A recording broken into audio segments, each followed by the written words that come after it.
Hello, everybody, back again, and how are you today? Hope you're well. It has been a while, hasn't it? How you all doing? How you all been? Been good? Enjoying the spring? Enjoying the sort of summer? Anywho, for all five of you that have missed me, um, I've just finished the Sixth Doctor era. Look, I know what you're saying. You're saying, but Mark, you've already watched the Sixth Doctor era. I know. Well, okay, no, you're probably not saying that. You're probably like, what the fuck? But yeah, it's true. I did finish the Sixth Doctor TV series or TV era a while back, but I've been listening to his audios and reading some of his books. And now here's the thing. Don't skip 6. Seriously, 6, not sex. We'll never skip sex. Unless it's surprise prison sex. But, don't skip 6. Basically, when I become a fan of a show in 1992, I knew two things. Basically, the black and white era was crap because it was black and white. Needless to say, I no longer think that. Black and white era is amazing. And also, Colin Baker was crap. The Sixth Doctor was the sole reason the show was cancelled, and he deserved to be sacked. Complete and utter bollocks. The Sixth Doctor is amazing. Colin Baker is amazing. Now, it's true, he was sacked at the end of season 23 by the BBC. John Nathan Turner fought to keep him, but he didn't fight too hard. He couldn't fight too hard. Just in case the BBC used that as an excuse to cancel the show. Now, regardless of what you think about JNT, he did love the show. He lived and breathed Doctor Who. He'd worked on it in some capacities since the late 60s, and he was a genuine fan of the show, as was Colin Baker. Colin Baker was the first genuine fan of the show to become the Doctor. And when he was sacked, it destroyed him. He was devastated. Well, I would be. Anybody would be. And he was disliked by the BBC. He was disliked by the fan base in general. And for years, the myth was around that he was a crap Doctor. He wasn't. And I didn't watch any of his stories when I first became a fan. Not until Revelation of the Daleks. And the only reason I watched that was because of the Daleks. And then it started, and I saw Sixth Doctor. And I really liked him. I thought he was brilliant. To this day, he is my favourite 1980s Doctor. He's phenomenal. And when he got the push, when he was sacked, he'd been quite justified in turning his back on the show, having nothing to do with it. And I wouldn't have blamed him one iota. But he didn't. He became one of its greatest champions. He was always talking about the show, his love for the show. And he would come back time and time again for a big finish. He even wrote a comic strip for, I think, Doctor Who magazine. But he did write a comic strip featuring his Doctor. And he's performed many dozens, if not hundreds, but actually hundreds of audios as the Sixth Doctor. And the Sixth Doctor in expanded media is phenomenal. His books, his comics, his audios. The Doctor grows.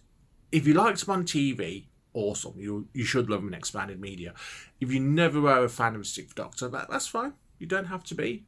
But I ask you to give his expanded media a try. And because he didn't get a regeneration story, which I talk about when I do season 24 preview, it'll be around the next few days, because he didn't do a regeneration story, he got 4 other fuckers. Yeah. In expanded media. The novelisation for Time in Nirvana gives a prologue explaining what's happened to Zahn and how the Sixth Doctor regenerates. Basically bangs his head on the console. Not really a good ending from Sixth Doctor. BBC novel Spiral Scratch was the first one to give him like a fully fledged story. I did have that. And unfortunately, a few years ago, I gave it to a child shock, so I went out of the room. It was a phenomenal story. I don't want to give any spoilers, because if you can find a copy anywhere, read it. It's brilliant. Also, around about the same time, there was a charity book, Times Champion, Doctor Who Times Champion, an unofficial book, but it ties in heavily to expanded media, Big Finish audios and the novels, and again, it's really good. And then a few years ago, Big Finish, which are one I consider to be the main regeneration story, gave him a grand send-off in The Last Adventure, and it's fantastic, and I listened to it last night.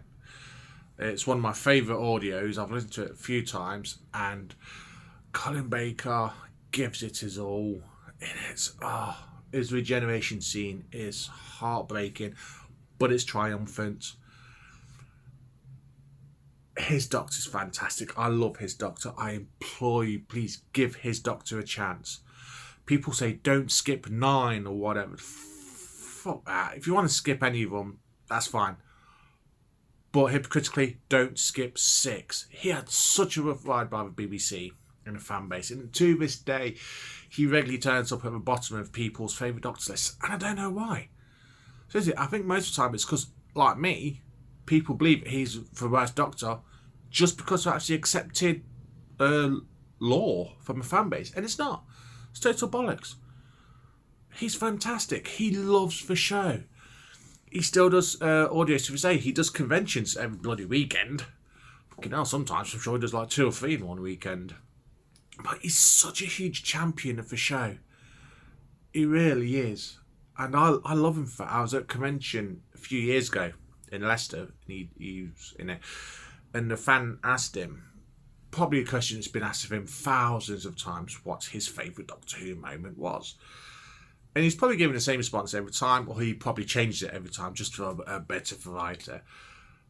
And the answer he gave on this occasion was Christopher Eccleston's Ninth Doctor's Everybody Lives moment from the Dr. Dances. Said that's what Doctor Who is. It's a celebration of life. And I love that. But the Doctor is so happy that people get to live. And yeah, can you imagine Sixth Doctor under the writing auspices of auspices, is that what I mean?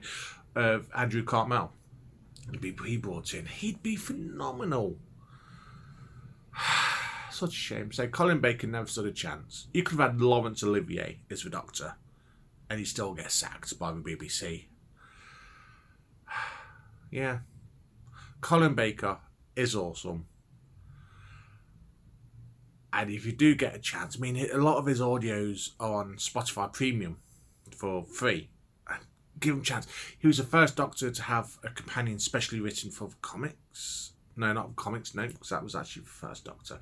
But he was definitely the first Doctor to have a companion specially written for the audios of Evelyn Smythe, played by the late great Maggie Stables, and they're phenomenal together.